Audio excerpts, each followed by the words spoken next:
everyone. Hi, and welcome to the Zamm show, our fourth webcast. And tonight is August 4th, Saturday, 6 p.m. here in New Zealand. Since the last webcast, a week has passed, and it's just amazing how time flies. It seems like yesterday was just Monday, and today I woke up and it's already a Saturday. You wonder where all the time went. I notice that as I grow older, it seems like time flies by even faster. You get to wonder, it gets scary because it seems like there's not enough time for everything that we want to do. However, in saying that, as we age as well, we realize many things. I remember when I was young, I couldn't wait for me to grow up. And then when I grew up, I was just hoping that I could stay that way for as long as I can. But in having said that, with age comes a bountiful experience, which is rich in wisdom. And this is something that we really can look forward to. So once we accept the fact that aging and time passing by is part of life, then we can just do and accomplish as much as we can and try to grow old as gracefully as we can. It is always great to embrace and celebrate life, not just for ourselves, but for those that we love as well, sharing everything that we can for those we hold dear. Tonight, I'm going to experiment on the format of the show, wherein we will still be having our usual Tarot Weekly focus, but we're also going to introduce a segment called Tarot for the Stars. It's sort of like current events, but sometimes there are famous people that we read in the news and we wonder, what's going to happen with them, most especially if these famous people are celebrities and they have a following. We just wish them the best. And it could not only be talking about celebrities, but perhaps some issues with what's happening in society and in government, and we would like to peer into the energies that could influence the outcome of something.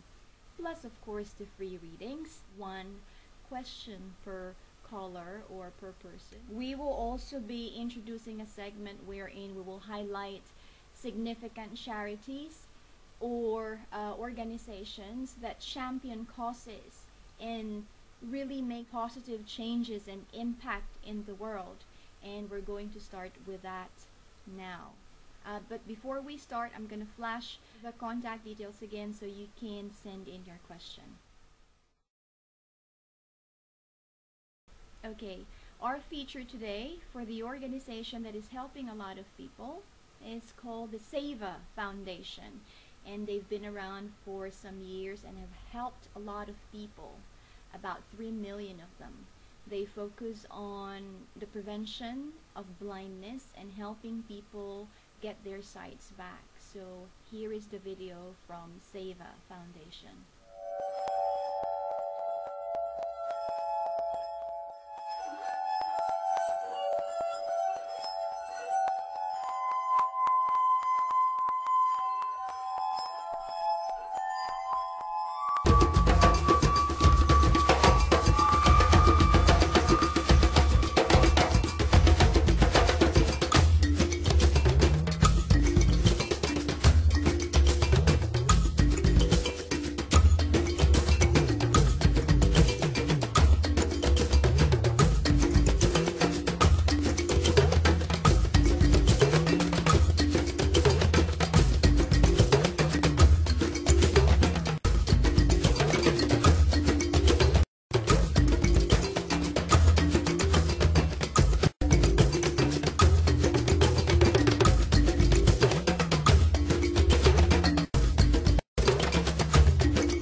I follow Buddhist teachings, and so my teachers tell me that the secret to happiness is serving others. So I chose as a profession to be an eye surgeon. So when I provide eye care to people, and then they see, and it gives me a lot of happiness. So there is that personal kind of satisfaction, which helps me live my day, my life, and then inspires me to wake up in the morning, to help my friend, to do something for the blind people who are unnecessarily blind. Because as it is said, this is the right to sight. Everybody has a right to see. So because without sight, I cannot imagine how life will be like. So when I close my eyes and then I see, okay, this is all so beautiful. But if I could help somebody else also see the same thing, right? So this is what it is.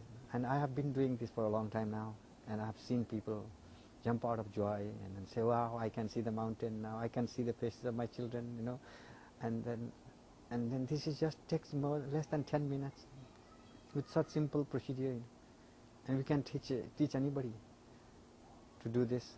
So I think Savea is doing a great job by helping blind people. There are many other areas where you can help, but for me, as my choice as an eye doctor and blindness, helping blind people see has been a great great joy for me. Yeah.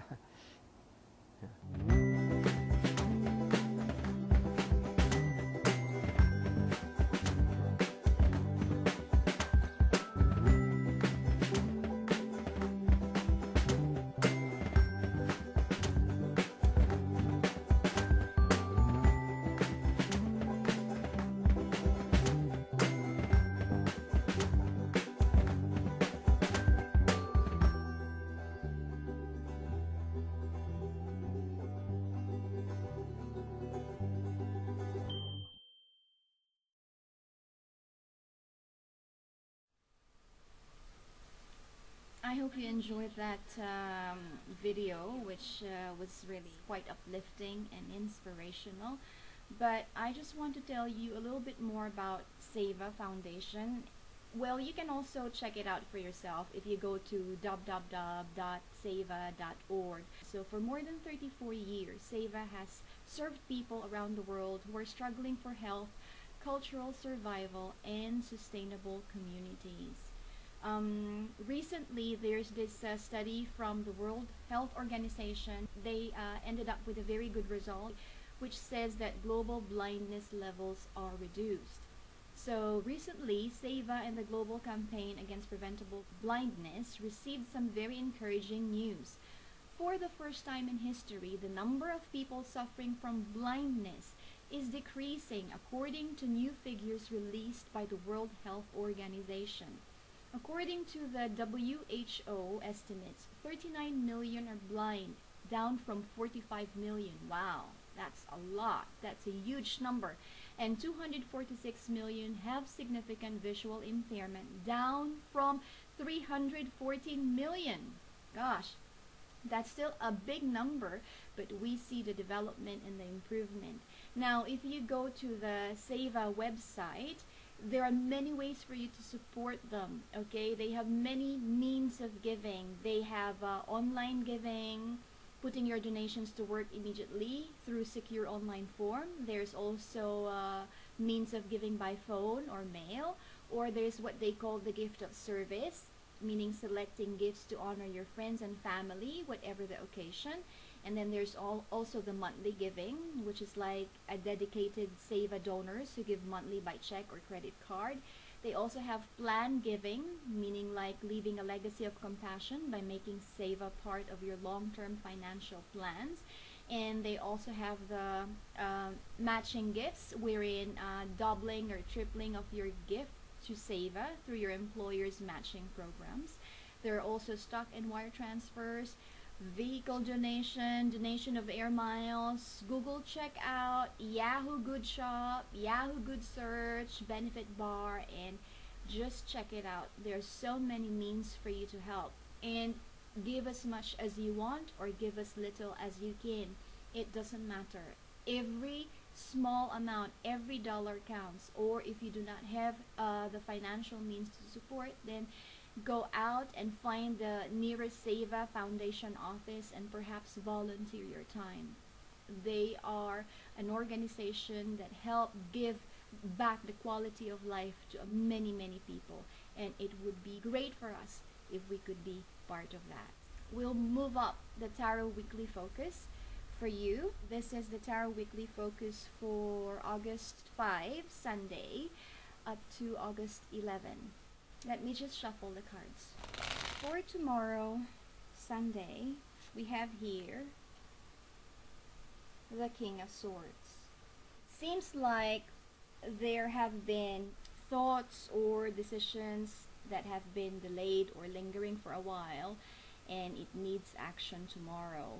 You cannot delay any further, because with the King of Swords there is a sense of urgency for closure.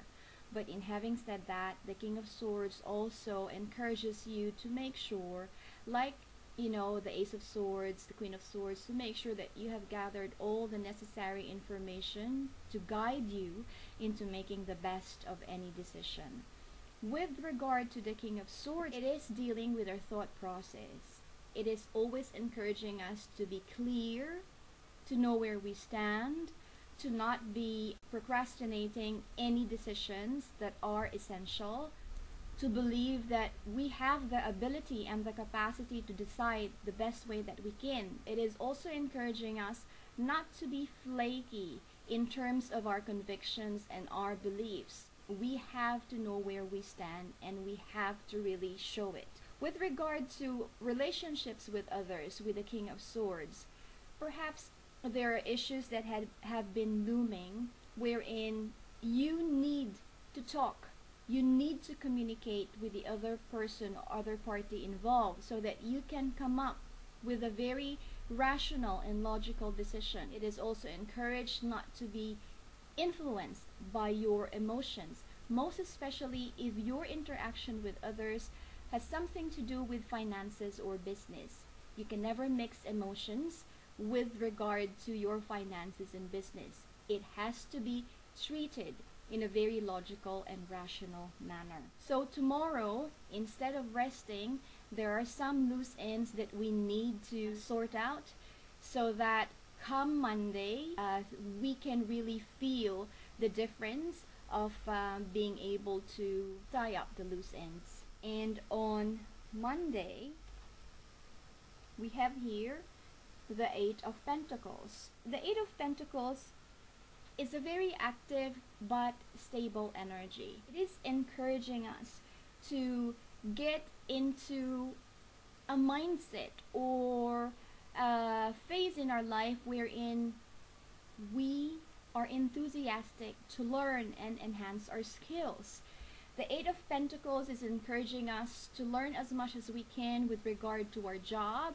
If there are courses out there that you can take provided by your company, then you are encouraged to do so. It is the energy of growth, of continuous work, commitment to growth, and developing yourself.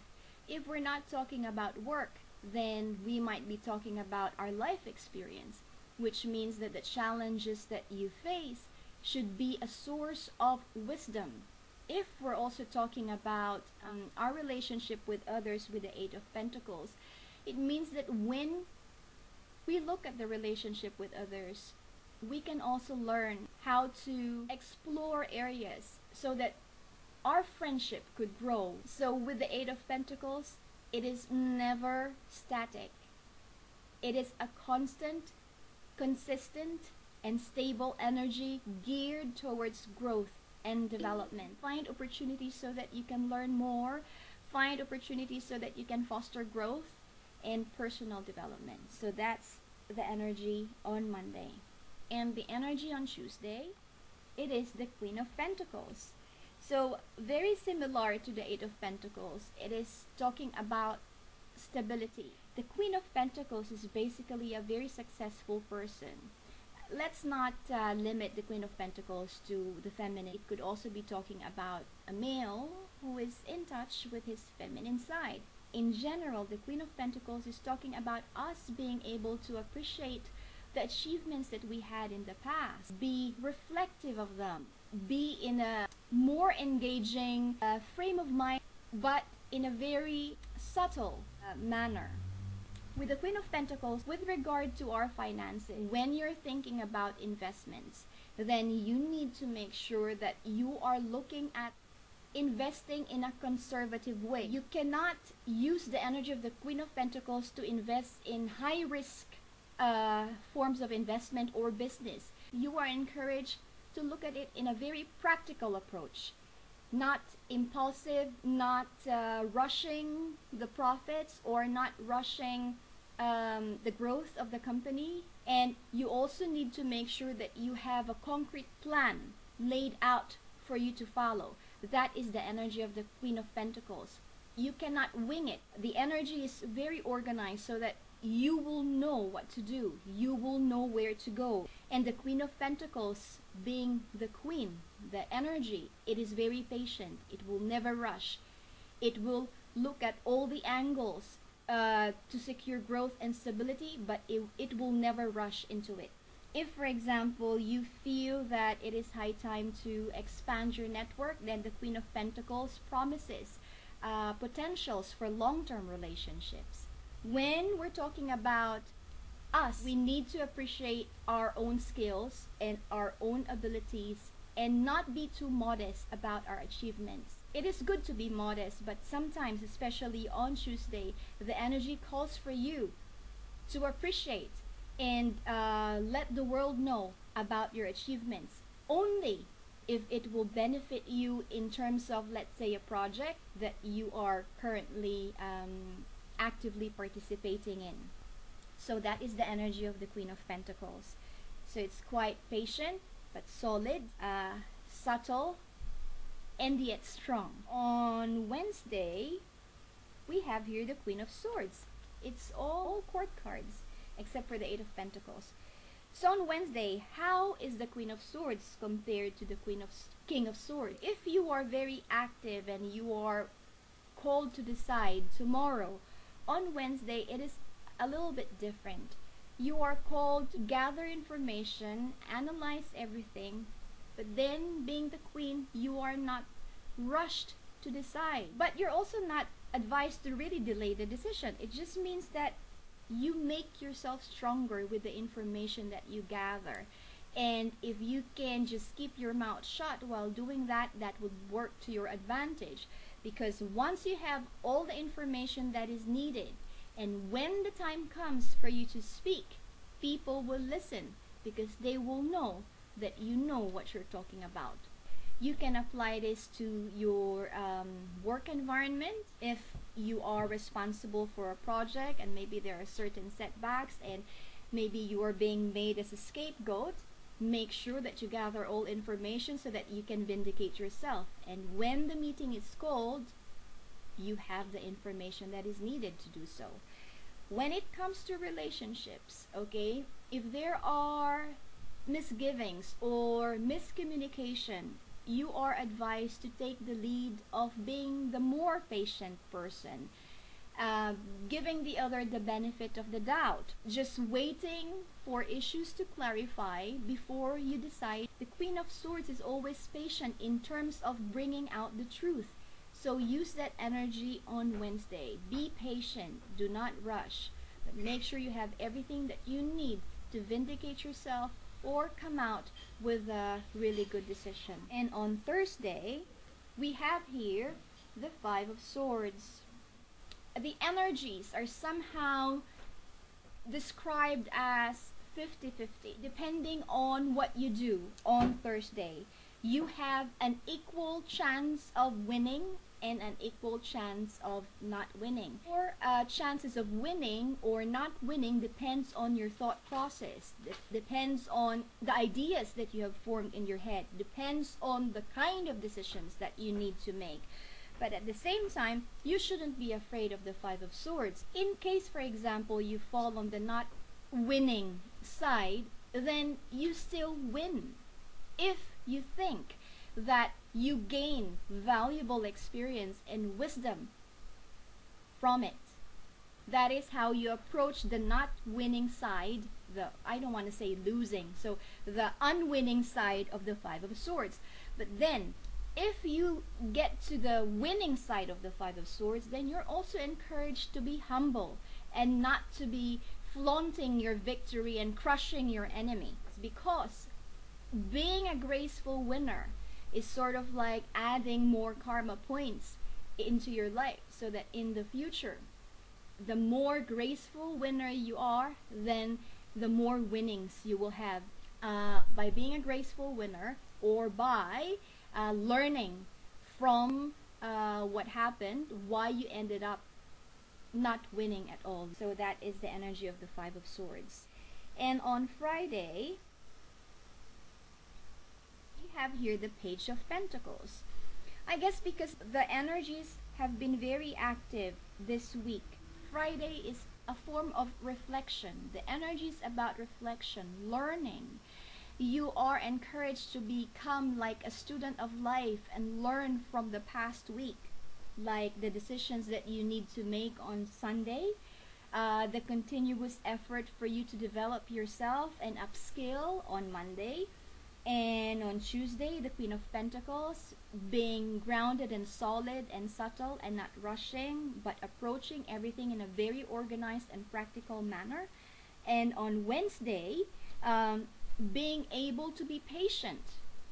By being patient, you are placed in a better way with regard to vindicating yourself or deciding. And on Friday, placing yourself, being a graceful winner. In the event that you do not win, you learn from the experience. So all these energies are being summed up on Friday with the Page of Pentacles, wherein you need to reflect about what had happened or all the energies that had influenced your week and learn from it. This week has a very strong learning energy. The challenges that we face, the thought processes that we have, the plans that we put into our lives this week, the way we interact with others, and the way we see ourselves, it is a huge source of learning and wisdom. It is also not just bound to learning from life with the Page of Pentacles. If you have an opportunity, again, this is very similar to the Eight of Pentacles. If you have an opportunity to go back to school and earn more qualifications, it is something that you really need to consider and see how it will play in your life, if it will be able to give you more advantages with regard to your career, or just being able to learn and be abreast with the industry you're working in. So that is the Page of Pentacles, being reflective and studying, learning from everything. And on Saturday next week, we have here the Nine of Rods, which is the Nine of Wands. We also had this, I think, a few weeks ago. It just means that do not stop now, just soldier on. Things will be okay. You have all the necessary skills and strength to come out as the victor. Just soldier on, and you're almost there, nearing the finish line, and believe in yourself and do the best that you can. Your fire, your conviction will be your fuel so that you can reach that finish line. That is the Tarot Weekly Focus. So we'll just have a recap. Monday, the King of Swords, no more delaying decisions. That's Sunday, I mean. And Monday, the Eight of Pentacles, upskilling and learning, continuous development. And on Tuesday, the Queen of Swords, being patient and knowing what you're talking about. And the Queen of Pentacles is a subtle but consistent energy for stability. And then we have Swords for Thursday, which is a 50-50 chance of winning. And the Page of Pentacles on Friday, which is going back to school or treating life as your teacher. And on Saturday, the Nine of Rods, which means that just soldier on, you will win eventually, but there's still some more things that you need to do. And do not worry, you have all the tools, the gifts, and the qualities for you to win. So that is the Tarot Weekly Focus. I'll just announce that I have created the Tarot Wellington Meetup. And we are going to have our first meetup on August 11 at 2 p.m. at the Wellington Central Library, 65 Victoria Street. Let me just tell you more about the Tarot Wellington Meetup group, okay? The Tarot is an excellent tool to uncover the path to personal development and success. Although the Tarot has always been recognized for its spiritual inclinations, one would be surprised to realize how grounded it is, intuitive yet practical in showing us the bigger picture. The Tarot is also a great tool to prepare us for any potential challenges that is part of our journey in life. With Tarot Wellington meetups, we can discover the many encouraging messages and valuable secrets that the Tarot has in store for us.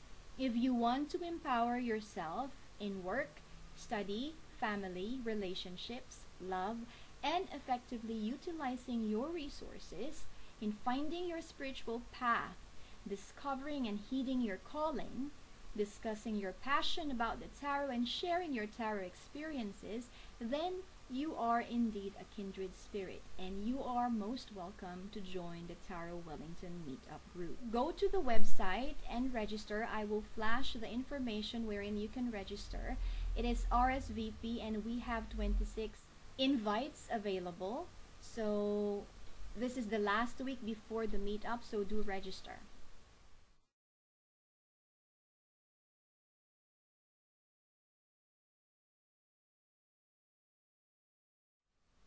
And now for the quote, inspirational quote of the week.